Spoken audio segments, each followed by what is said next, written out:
शाम का वक्त है। बिलासपुर शहर की तूफानी शाम में जंगल में बनी एक 2 मंजिला आलीशान हवेली के सामने एक गाड़ी आकर खड़ी रुकी।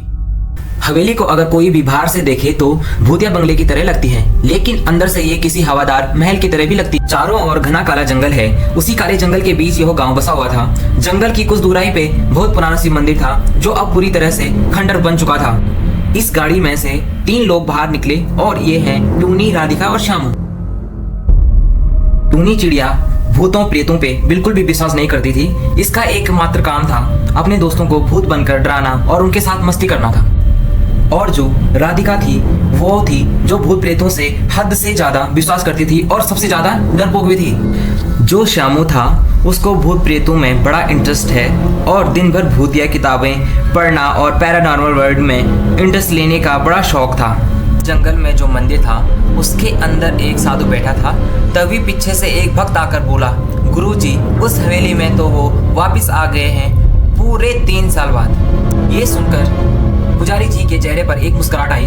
पुजारी जी हंसते हुए बोले, उन्होंने तो आना ही था, आखिर कामनी ने वापस बुलाया है अपना इंतकाम लेने के लिए। उस 3 साल बाद पहले की राज अब वापस खुलेंगे। अब फिर से खूनी की कहानी शुरू होगी और फिर से खून। ने शंका से पूछा, गुरुजी, इसका मतलब? इतिहास गुरु बोले, इतिहास खुद को दोहरा रहा है, अब कोई भी नहीं बचेगा। इस हवेली में आकर उन्होंने बहुत बड़ी गलती कर दी है। कहानी शुरू हुई थी 3 साल पहले कामनी की मौत से और अब ये कहानी खत्म होगी इन तीनों की मौत से। इधर हवेली के सामने लगे एक बहुत ही बड़े पीपल के पीछे से एक औरत बाहर निकली जिसके बदन पर सफेद साड़ी थी। औरत भी गहरी सफेद, खुले काले बाल, चेहरे पर एक डरावनी मुस्कुराहट दिखाने में जैसे कोई चुड़ैल हो।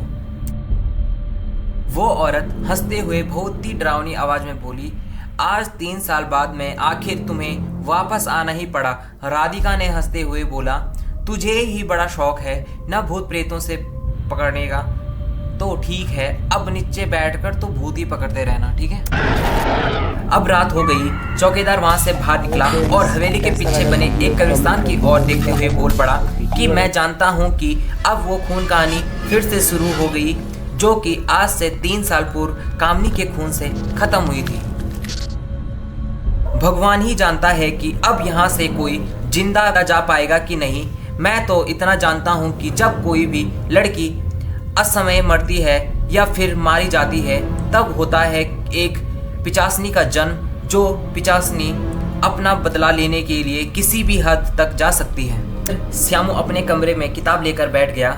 सारी 3 साल पहली वाली बातें याद आ गई। यह सोचकर श्यामू के चेहरे पर एक परेशानी आ गई। जंगल के सामने में साधु शिव की मूर्ति के आगे खड़ा था। तभी अचानक से उसके पीछे एक बहुत ही भयानक लड़की आकर खड़ी हो गई। पुजारी ने हंसते हुए बोला, आओ कामनी, आखिर तुम्हें आना ही था। इतना बोलकर वो साधु पीछे घूम गया और ये वही चौकीदार था, रामू। साधु बोले, आखिर तुम्हें आना ही था कामनी। कामनी बहुत ही भयानक और डरावनी आवाज में बोली, अब एक एक इंसान से चुन चुन कर बदला लूंगी, तड़पा तड़पा कर हर एक इंसान को मारूंगी। साधु हंसते हुए बोला, कामनी, तुम भले ही एक शक्तिशाली आत्मा हो और बदले की प्यासी हो, लेकिन वे लोग भी कोई आम इंसान नहीं है। उनके हाथों में पहने हुए वो रुद्राक्ष हमेशा ही उनकी रक्षा करेंगे, जिन्हें तोड़ने का कोई भी रास्ता नहीं है। कामनी हंसते हुए बोली, कामनी अपने रास्ते खुद ही बना लेती है। अभी तो खेल शुरू हुआ है, आगे आगे देखो होता है क्या। इतना बोलकर कामनी वहां से अचानक गायब हो गई और साधु अपने आप से बोल पड़ा, जो खुद, लेकिन इतना जानता हूं कि वो लोग यहां से वापस जिंदा नहीं जाएंगे। इधर सब लोग खाना खाने बैठे थे। तभी अचानक श्यामू के कानों में कुछ खोदने की आवाज आई। श्यामू अपने कानों पर हाथ रखते हुए बोला, ये आवाज सुनी तुमने कि कोई गड्ढा खोद रहा है? राधिका हंसते हुए बोली, पागल खोपड़ी, कोई कुछ भी नहीं खोद रहा है, तेरे ही कान बज रहे हैं, अब चुपचाप खा। थोड़ी देर बाद फिर श्यामू के कान में कुछ खोदने की आवाज आने लगी और वो गुस्से में बोल पड़ा, अरे मूर्खों, तुम लोगों को खाने की पड़ी है। बाहर से कुछ खोदने की आवाज आ रही है, मैं जाकर देखता हूँ। टूनी बोली, यार तू बेवजह ही परेशान हो रहा है, कोई आवाज़ नहीं आ रही है, लगता है कि तेरे कान बजने लग गए हैं। मुझे तो वैसे भी भूत प्रेतों से बहुत डर लगता है, बाहर देख तो सही। ये श्यामू पता नहीं कैसे बाहर चला गया।